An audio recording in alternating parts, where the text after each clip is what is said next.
Hey there, welcome back to our show. I am super excited because today on our show, we have a woman who has a little bit more experience than I do in marriage and family life. And I always think it's just such a gift to hear from someone who's a little further down the road than we are when it comes to how to navigate your marriage after 10, 15, 20, 35 years of marriage.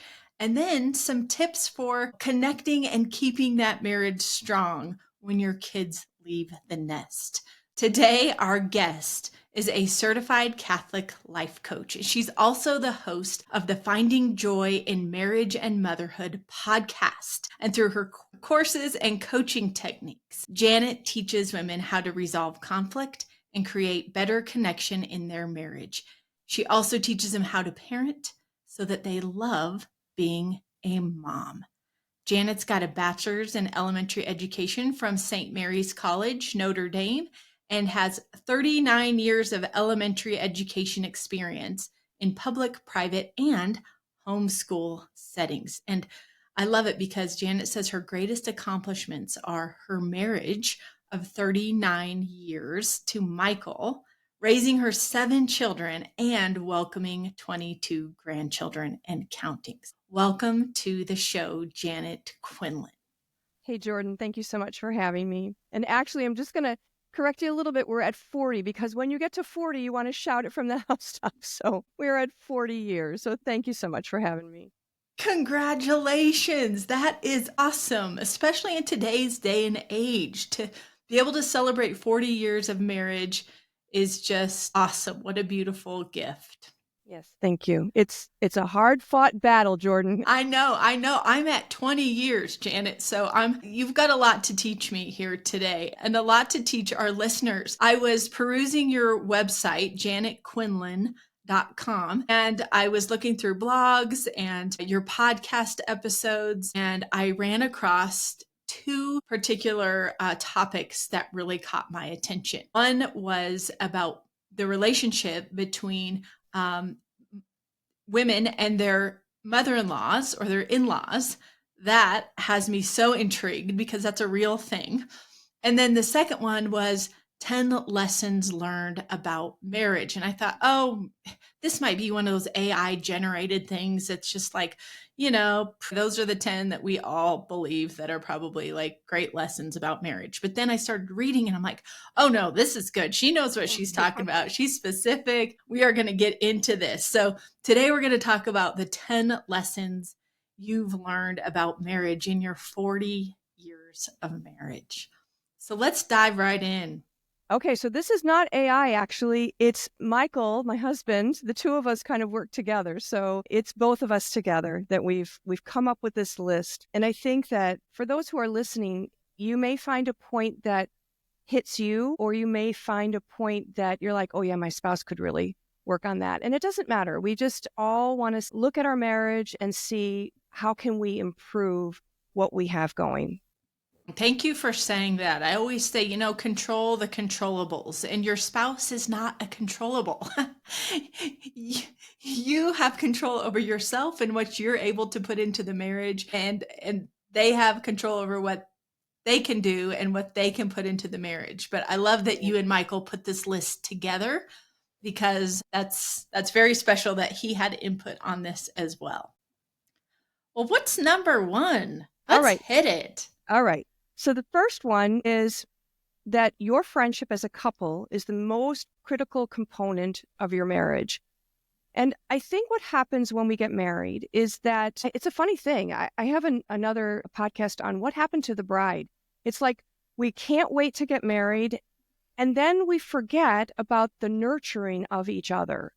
We're like, okay, now I'm married and now we're just going to go live our lives. But we really have to keep that nurturing of each other going. And then when we have children, it's even more of a challenge, right? It's the crying of the kids. It's the who needs to eat and what diaper needs to be changed. Moving forward in adolescence, it's who needs to get a ride where are they going? So I think what's really critical is that, first of all, we remember that our marriage is the first order of priority. God first, but then our marriage, and then our children. And so often we get caught in putting the kids first and we kind of forget about each other. And whenever you don't tend to something, like a garden, for instance, if you're not tending to it and feeding it and watering it, it'll just die. And that's what happens very often to marriages because we're not tending to it in a way that is very conscious. So, we go through the day and there's that Eisenhower matrix. I don't know if you've heard of it, where it's like what's urgent and not urgent, what is important and not important. And so often we all live our day in what feels urgent, but it's not important. And what I would like to encourage people to see is that their marriage is urgent and is important. And it should be in that first, corner of the matrix, and just make sure that we're always nurturing every day our spouse. Mm, so good. You talked about friendship being critical and being a friend to your spouse. And that's how we met, right? Is we became friends, fast friends, and then things developed from there. And you're so right that so many things happen with children and illnesses and school, and you can become two ships passing in the night, but it takes real intentional effort to keep a friendship going in your marriage. And I would underscore that 100 times, that you can be married and in this union with each other, but really not feel like friends. And my husband and I have been in that position, not that far in the past, where, it's like, you're not real fun to live with. Like, where was my friend? And so I love just the word friendship accompanied with, the term of marriage and the union of being, to become one. Like, we really have to focus on being friendly to one another. And Right. I, I don't know about you, Janet, but, if you think about a friend could leave the relationship at any time, right? Because they're not married to you, they're not your relative. It's someone that you chose because you like to be with them. You like certain qualities about them. And for me, I felt like, once I got married and started having kids, it was like, well, we're stuck together and we got to make this work. And the trying to be friendly with my husband was just sort of like not even on my radar. And nobody really told me that that was something I needed to try at or put effort towards. And so Mm-hmm. it wasn't till later that I went like, man, I have not been a friend to him. Is that Yeah. your experience when you coach women too? Is it you notice that there's this lack of friendship? Yeah, it's all about getting things done in the day. And it's not about having fun together, doing new things together. And throughout our 40 years, we have hit places where we would look at each other and say, okay, we need to do something different. We need to do something fun. So, even on our 40th anniversary, we said, let's make a resolution that once a month we do something different, something fun, a new experience that we have together. And it just breathes life into your relationship. I love that tip, doing something new that you haven't done before together as a couple. So it brings that kind of adventure and that newness and that playfulness back into your relationship. Right. So good. Be a friend, right? Friendship is critical. What else? Okay. So number two came from Michael because I had no idea about this. But number two is, and whether you're, the husband or the wife in your relationship, it can apply to both. But he said that our husband relies on our encouragement, our tenderness, and our confidence in him to be strong in the world. And it can apply both ways, but I think more so to men. What I did not understand, so I was a stay-at-home mom with the kids for most of our marriage, and Michael was working at a fancy law firm, and he would go off and he would be gone and he would wine and dine the clients, and I'm home with, grilled cheese and the kids. And Yes. I was thinking, he's living the life and I am not, right? Yes. And what I did not realize was that he longed to be at home with me and the kids. And I think that's really important for women to remember Whether they're stay-at-home moms or they work outside the home, we all have to remember that our greatest heart's desire is to be with each other. And so not to assume that, someone's got it better than the other. But then also, when we reconnect at the end of the day, we stop everything and connect with a hug and a kiss and a hi, how are you? And Michael and I always, no matter where we're going, even if we're just going up to the store, we always kiss each other goodbye and we always kiss each other hello. And it's just part of the way we interact with each other. And what he told me was that when, I was home with grilled cheese and 6 kids, number 7 came a little while later, but he said when he walked in the door and I would stop what I was doing and go greet him, he said it was the best part of his day. Said it made him feel like he was worth something to someone rather than kind of a commodity, right? Doing a thing for people to earn money.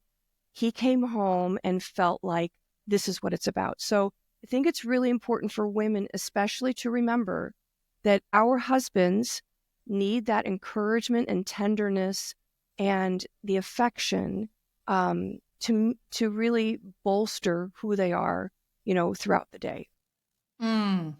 Yes. Words of encouragement, the connection before correction, right? We talk about that all the time on our show, is that, when your husband comes in, are you asking him, did you get Joey from basketball practice? Before you say, hello, how was your day? Give him a kiss, give him a hug, connect with him before you, take action to correct something that he's done, or, Right. give him a to do. I love your habit of, greeting each other when you come in the door, hugging a kiss before you leave to go anywhere. Just that small habit and that connection makes such a difference to both of you. Yeah, it really did. And you know what? I didn't realize how much I needed it. I think as women, sometimes we get so caught up in taking care of the children that we forget really that we need to be taken care of. So when his arms went around me, I felt that same connection and encouragement and tenderness. I love that. And that makes me want to encourage all listeners to just, hold on a little longer in your hugs, right? Because sometimes that can get hurried too, where it's just like a quick pat and then you're on your way. But just make it a good, long, like uncomfortable 30-second like at the beginning. And then it'll start feeling comfortable. And like you mentioned, Janet, just you start allowing yourself to accept that love and that connection from your spouse, and to feel the connection from the embrace, and remind yourself that you are worth that connection and that being taken care of in that physical sense, that you're connecting with your spouse, even if your kids are pulling at your pant leg and whining in the background. It's important to show them too, hey, this union comes first, right? We created this whole family. Yeah. So all right. good. And go ahead. One of the things I wanted to mention that you had in your article is that you said, men are constantly assaulted with insecurities and inadequacies, that they're not doing enough. And so coming home to a wife who brings all that up for them is just crushing. It just affirms that those insecurities they already feel are true. And so we as women want to be sure that we are, offering a very safe place for them to land after all the rejections of their day, whether it be sales or, whatever their jobs are, that home is a great place to connect, and that we will be a sure place of tenderness and encouragement for them. Right, for sure. So good. Okay. Number 3, how I say what I say and why I say what I say is critical to the respect he feels from me. And this can go both ways. When Michael and I married, so back up for a second. I'm the only girl of 3 children in my family. And I tell my kids when I started having them that they would have more virtue going into marriage than I ever had, simply because I didn't have to learn how to share. I didn't have to learn how to, get along because my brothers were off on their own and I was pretty much by myself. And so when I met Michael, I was not aware that the way I spoke was pretty demanding and pretty probably disrespectful. And the week before we got married, I was moving into our apartment. We lived in married student housing while he finished law school at Notre Dame. And we moved into the apartment and he took a lamp out of my car to take up to the apartment.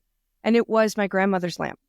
And he dropped it and he broke it. And I don't even actually remember what I said. But he turned to me and he said, "Never speak to me like that again. It's just a lamp." And of course, my first reaction was angry with him. Like, how dare you speak to me like that, right? Sure. But he really was 100% true. It was just a lamp. And so we have to be very careful about the tone that we take. And sometimes that makes all the difference in the world in what we're saying. And as I got certified as a life coach just about 5 years ago, I really understood how important the tone was with the way we speak to each other. And so I just really want to encourage people to think about what they say because you can't unhear something. Mm. And then also to be very careful about the way you say it. So sometimes, when we're in the midst of an argument, we'll just throw something out to hurt. And we really want to get a hold of that because that, like I said, you can't unsay it and they can't unhear it. And it can really cause damage to a relationship. Along those lines, and I think this goes back to the last one where I talked about making him feel confident in the world, but there are a number of studies that indicate that men would rather be respected than loved in a relationship, and women would rather be loved than respected. And that kind of explains a little why some people, women who are abused physically or emotionally, they still come back to the marriage. It's because they have that feeling of need to be loved. And so we want to be careful that when we're speaking to our husbands, that we speak with respect because that's what they need to hear. And for the husbands, we want to help them understand that when they're speaking to their wives, their tone also can make a wife feel unloved. And so we really want to be very careful about the tone and how we say what we say and why we're saying it. Are we just trying to, score points or do one-upmanship? Or is what we're saying really important to the conversation or, the conflict that we're trying to resolve? Yes, yes. How we say things and the words we choose really do matter to our spouse. They are our beloved. We don't want to throw daggers, right? But sometimes we get in that scorekeeping mode or, well, you did this, and so I'm going to sling this at you. I like how you pointed out, the difference in men and women and how men prefer to be respected and women really need to be loved.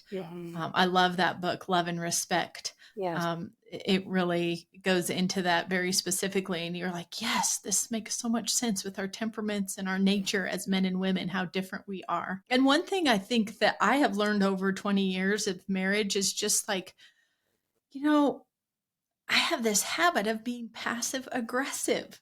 And then I want to explain it as like, well, oh, I was just joking.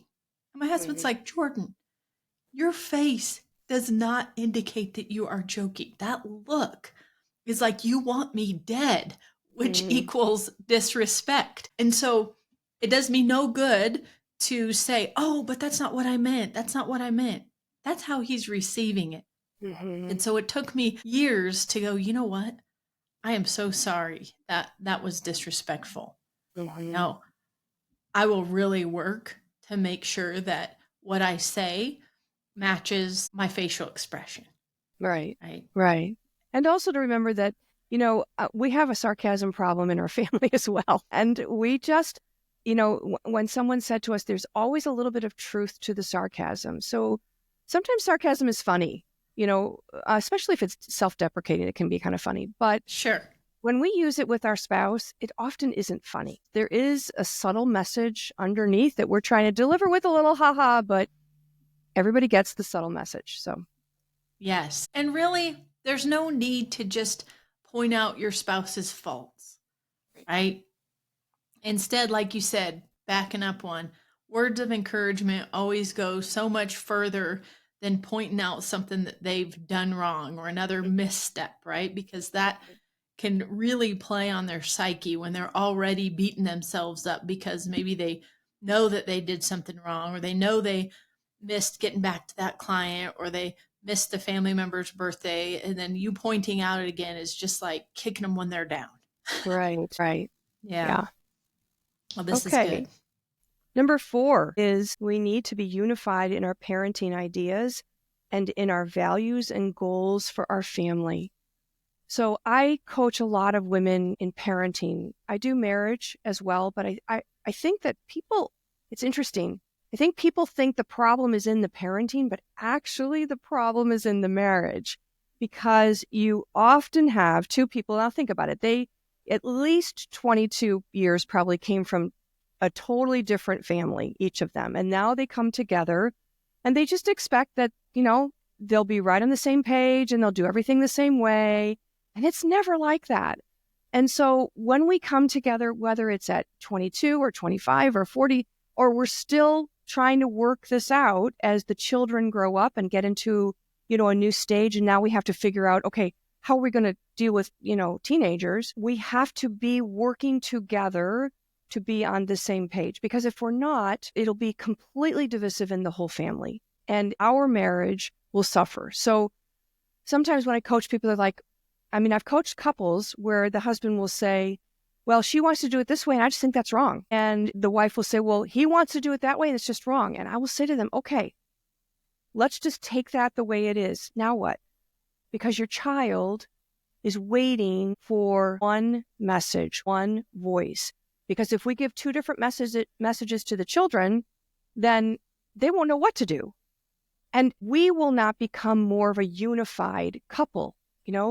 We are one, our husband, our spouse, and us. We are one, our spouse and ourselves. And that goes to the way we parent our children as well. So my husband came from a really, really difficult family. His dad served in World War II, and he was never the same when he came out. And so when we got married, and back up, and my family, my parents were very calm and very regulated. But Michael's, there was a lot of yelling. There was a lot of harsh treatment. There was a lot of just speaking tones that just were not conducive to a happy family life. And so he brought that to his parenting because he didn't know any better. Sure. And so he and I had a lot of conflict in the beginning about how to speak to the children. Now, I was wrong because I would say, don't talk to them like that with the children right there. Right. Okay, that was a classic disrespect of my spouse. And he would get angry, rightfully so, because I would embarrass him in front of the children. And so the two of us had to learn how to do that dance where we said, can you just stop for a second? I'd like to talk to you in the other room. And say, you are being too harsh. Can you say what you want to say without being so harsh? And it took many years for us to figure that out, but I think it's really absolutely critical. It also comes with the boundaries. One spouse may have loose boundaries for children and the other may have really strong. And what we have to remember is we must come together to have one voice for the children. Yes, being unified in parenting. I can't agree with you more. Just being a therapist for 20 years, working with parents, they would come in and want the latest and greatest parenting technique and what is it that we can do to solve this one problem? And I would say, let's just set that on the shelf for a while. Mm-hmm. I know that seems like it's the answer, but I think getting the two of you on the same page and really recognizing as a couple that you are a unified team is where we need to start. And I think part of that is helping them come together in what result do you want? What kind of adults do you want these children to become?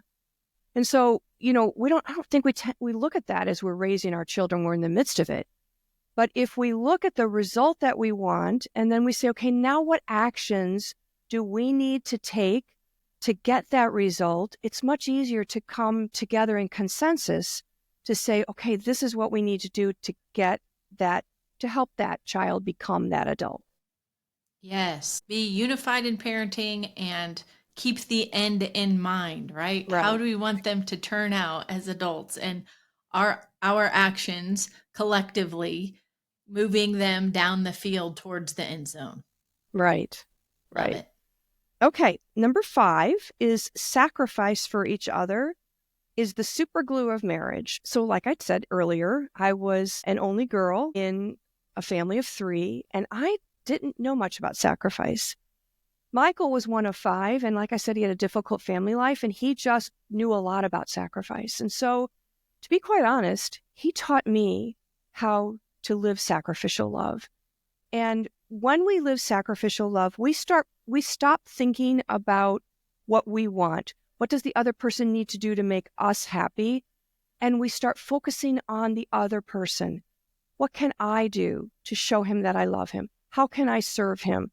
And what is really interesting, you have to try it in order to see it happen because people don't believe it, that the more you sacrifice, like really sacrificial love, not like, hey, did you see what I did the other day kind of thing, Right.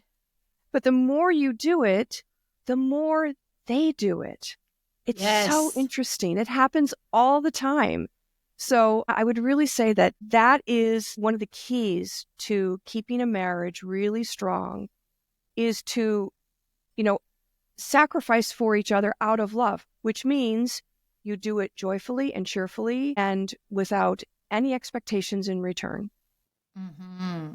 Yes, a full giving of yourself to your spouse, like you said, without scorekeeping or expecting anything in return. Okay, self Yeah. sacrifice. It's the glue that holds a marriage together, folks. So be thinking of what you can do for your spouse in a small way, even Yeah. today, as you listen to this. Love Yeah. And I it. think it's a small way, but it also for many, many marriages, it can be a big way.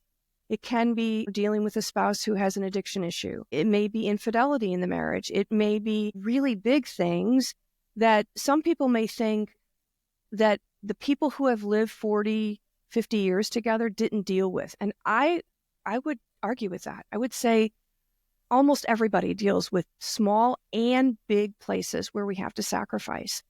And, the more we sacrifice out of love, the more merit we get. It not only helps them, but it also helps us become truly the person that God has called us to be in that relationship.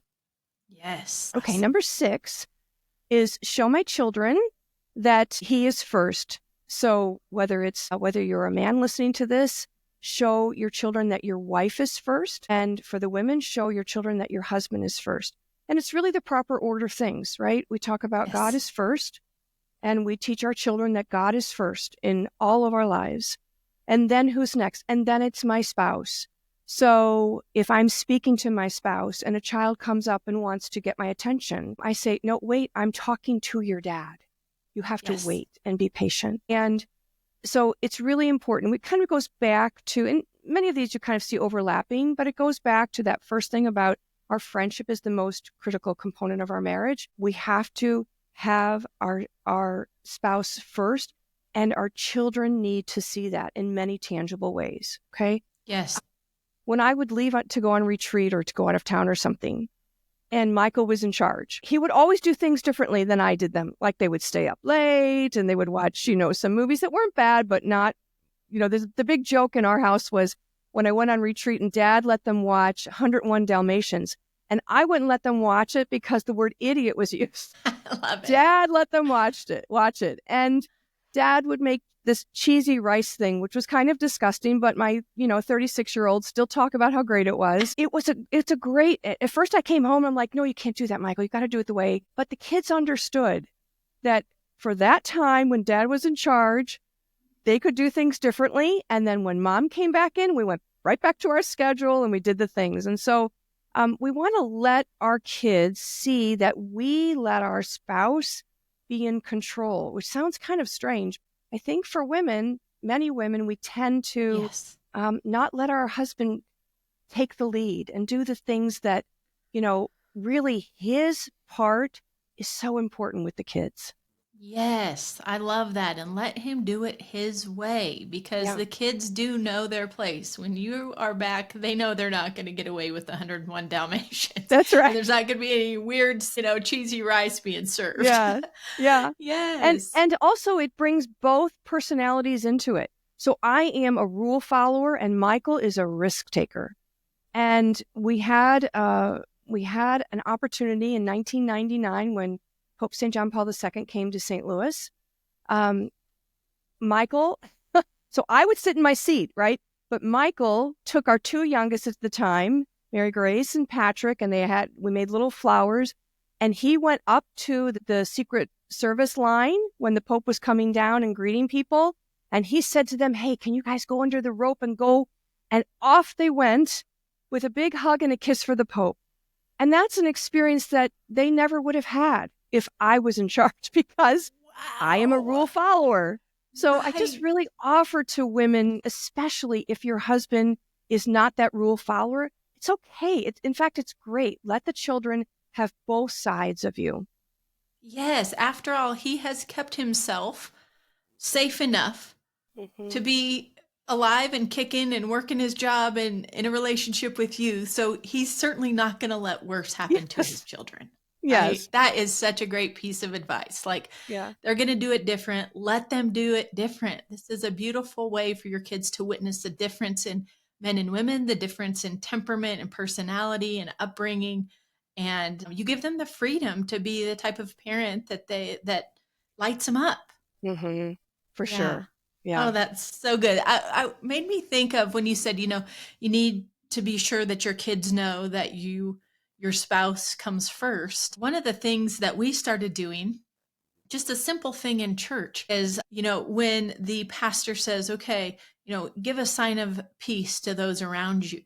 Hmm. If I was down on one end of the pew and my husband was on the other and we had kids in the middle, we would just go and find each other and give each other a kiss first thing. It was Yes. like, no, before we, shake hands with our kids or give them a hug, we're going to unite first. And that was just a visual way for them to witness that, man, that other person, dad is really important to mom. She just ignores us until she's got her kiss from him first, but Right. Right. just those little small things. Yeah. It's so great. It's so good. Um, Yes. Awesome. Number seven is, and there's no order of importance here.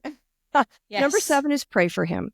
And that should be number one, two, three, all the way, to 10. We just Yeah. need to pray for our spouse. Um, Husbands, pray for your wives. Mm.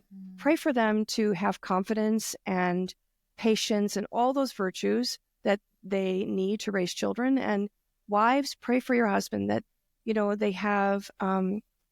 they have the strength to combat what the world is throwing at them. I think our culture throws different things at men and different things at women, and they're both difficult. Sometimes I think the men get the worst end of the stick on that. So we really want to pray for him that, he's holy, that he's close to God, that he works well, and that he is a good father and just a good child of God.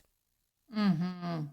Yes, I have this wonderful book that a friend of mine wrote. Her name is Katie Hartfield, and the book is called Provide the Armor, and Mm. is for women. It's just one page a day, women to pray for their husbands or their future husbands, just a few minutes each day with a scripture Mhm. passage at the top and then a little reflection and then a prayer prompt at the bottom. And I have been doing that for a year every morning.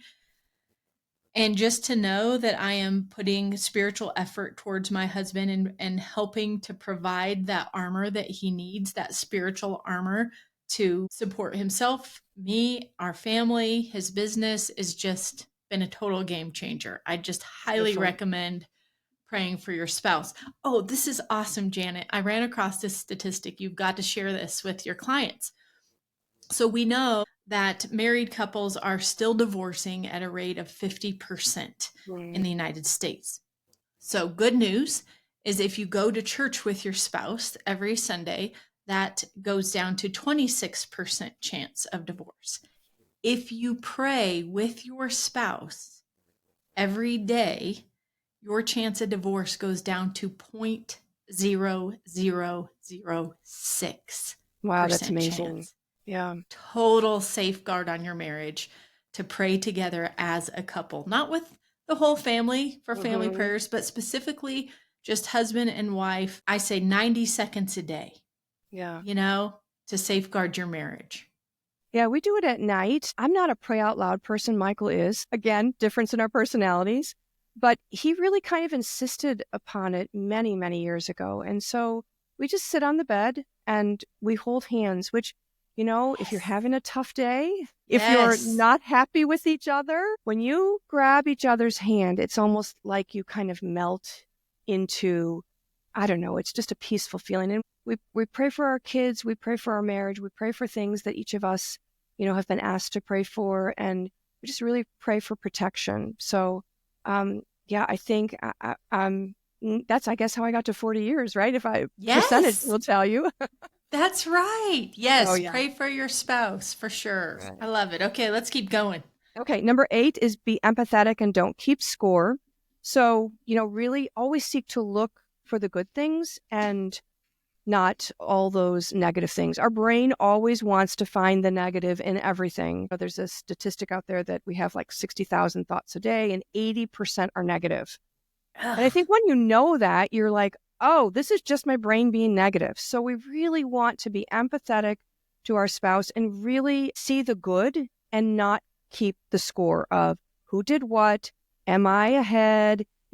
Is she ahead? We want to give the benefit of the doubt to each other. And we don't want to assume that their actions mean something they don't mean. Just ask, right? Because so often we'll just make an assumption that what they did, they were trying to, do something to hurt me or whatever. And it's probably not true.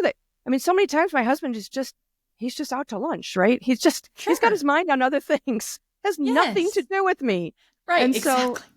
yeah, so we want to really be empathetic and just be curious about what else could this be, and then don't keep score on who's right and who's wrong and who won last time. And, you know, it's just not the way to live it. Exactly. Yeah. I love how you said, just ask. If Yeah. if if you're assuming ill intent and you just got that in your mind that they're out to, harm you in some way or that was really nasty of them, just say, "Hey, what did you mean by that when you said Mhm. such and such?" Because what I'm telling myself about what you said is really, wreaking havoc on me and my self-esteem or my confidence or whatever. So I want to know from you, what was it that you meant by that? Just ask for Yeah. clarification, right? Right. Perfect. Okay. Number 9 is be patient with his temperament. That kind of goes back to letting him be who he is. The things that we love about our husband before we marry them are the things, or our spouse are the things that probably will drive us crazy. I loved that Michael was, this risk taker because I was not. And then after we got married, I'm like, no, I do not like you taking chances. And I just Yes. had to really be open to that because it has brought so much joy into our life. So just really be patient. We're all on a journey. Nobody is perfect. We're all trying to develop more virtue, and we just have to be patient with each other. That, the idea that marriage is a path to sanctity is really, really true. We're helping each other be holier, have more sanctity, not by being critical and complaining and correcting, but by loving more and just, being more patient and growing in virtue towards our spouse. Yes, and accepting their quirks and their flaws and their dad jokes and their, Mhm. mom flaws, right? It's just Yeah. having a just this acceptance that, you know what? I I'm not perfect either. There's probably Hmm. so many things that my spouse accepts about me on a daily basis without even uttering a word to me about it. Little irritations and annoyances that I can grow in virtue by doing that too. That not everything deserves a comment. If there's something that annoys you or bothers you, it's okay to let it go without making a deal of it with your spouse. Actually, Yeah. I think it makes things a lot more harmonious for you to do that. Yeah. I have gotten into a habit of saying, well, that's just Michael. That's just Michael. And Yep. it kind of cuts away the emotion, you know? It's just who he Yes. is. That's right. It's just Yeah. part of who he is. Dad jokes, that's my man. So true. Okay, number 10. Sometimes it's better to let the sun go down before an argument is resolved. Now, this may be controversial, but I find that if we are arguing and it's 10 o'clock at night, it just gets worse. And Yes. we're tired. We're, everything is on high emotion. And so sometimes I think it's like, okay, let's talk about this tomorrow. I can't talk about it anymore because I am too emotional. So can we just talk about it tomorrow? And then tomorrow, sometimes it takes till about noon before we can really calm down and see each other with a good perspective. And then we can come in and say, hey, I'm sorry I did that. Or could you explain this to me? And we just have better emotional regulation at that point. I'm so glad to hear you say that because that's such a myth about how you have Yeah. to go to bed, with all conflict resolved. I have Oh, never had that experience in my marriage, and it's always been better if we just let it rest yeah. while we are resting, right? I just think at the Right. end of the day, like you said, we are like a car that's out of gas. We have no gas in the tank. We're sputtering around. There's black smoke coming out of us. It is not a good time to have a rational conversation about something that probably started in an irrational way anyway because Yeah. we're burnt out and exhausted. Yes. Yeah. And also, if you're like my husband who fell asleep in the middle of an argument like that, now I have something else to be angry about. So, yeah. So I think that I understand. I think a lot of priests give that, advice when you're preparing for marriage. And I get the idea of it. But practically speaking, sometimes you just have to say, let's, swing back tomorrow and talk more about it. So, Yes, I know one of the rules for fighting fair I used to really emphasize with couples is that you don't want to leave your partner feeling like you've hijacked their emotions by saying, I'm done. I can't talk about this anymore. And then not telling them when you plan to return to the conversation, that it's right. of utmost respect if you say, I've got to take a time out. I got to sleep on this one. But, by lunchtime tomorrow, we can meet up and I'll be ready to talk then. Then Right. they can Yeah. kind of like feel okay that they know that this isn't just going to be blown off or that they're just going to be waiting to see if you ever return. Hmm. That's a hard position to be in if you've ever had somebody do that to you, is to just kind of Yeah. leave you hanging. Yeah. Well, it's Um, a power thing. And we don't want to yeah, do that in our marriage. We don't want to no, have power control. Yeah. absolutely not. These were Okay. awesome, Janet. Thank you. The last one is bonus. Look at your marriage as just the long haul, like being committed to the long haul. And for those who are early in their marriage and you look at, there's a couple, they have to be in their 90s now and they hold hands and they walk every day. And for a long time, because I would see them for over 30 years now, and I would think, oh, they must not have the problems that I'm having right now in my marriage. And it's kind of what we talked about earlier. Every marriage has issues, and you don't get to the place where, like Michael and I are now, where we're just so happy. We enjoy each other so much. The kids are like, what is up with you and dad? We're like, this is what it should be like. It's all good. But it comes through being very focused that we're getting through whatever it is that we need to get through. And it may take a long time to get through it. But what is the end result? We want to be together holding hands when we're 90. Yes. Oh, I love that. I got that little picture in my head of a Hmm. 90-year-old couple just kind of wobbling along and, Yeah. and holding hands. And that's right. Marriage is the long game, Mm.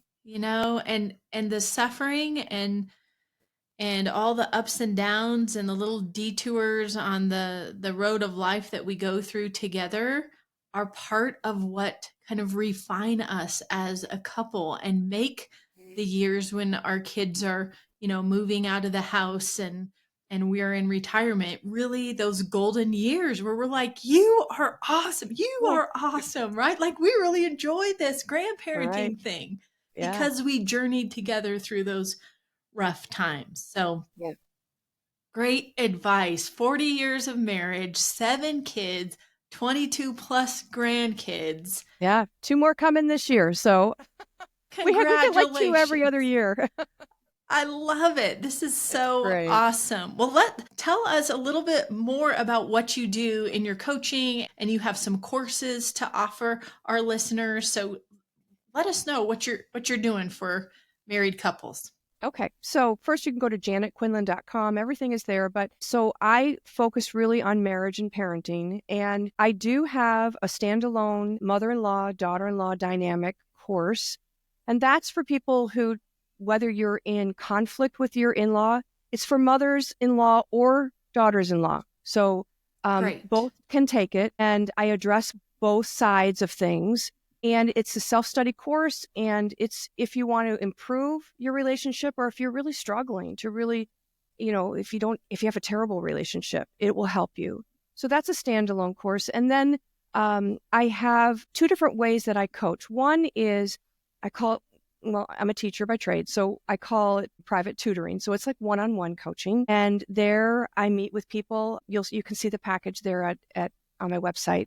And we just talk and work through the issues that they're dealing with on a one-on-one basis. And then I also have, it's called the Faith and Family Project, and it's a monthly membership. It's like my classroom. Okay. So I teach on a particular topic. So we have 4 pillars where we talk about marriage 1 month, parenting another month, home management, and then always underlying it is our vocation, our call to this marriage and motherhood and our faith.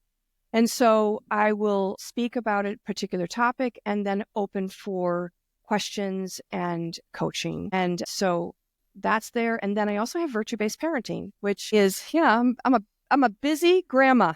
You Never in a million years are. did I think I'd be here. But anyway, and virtue-based parenting is a course that also comes with coaching.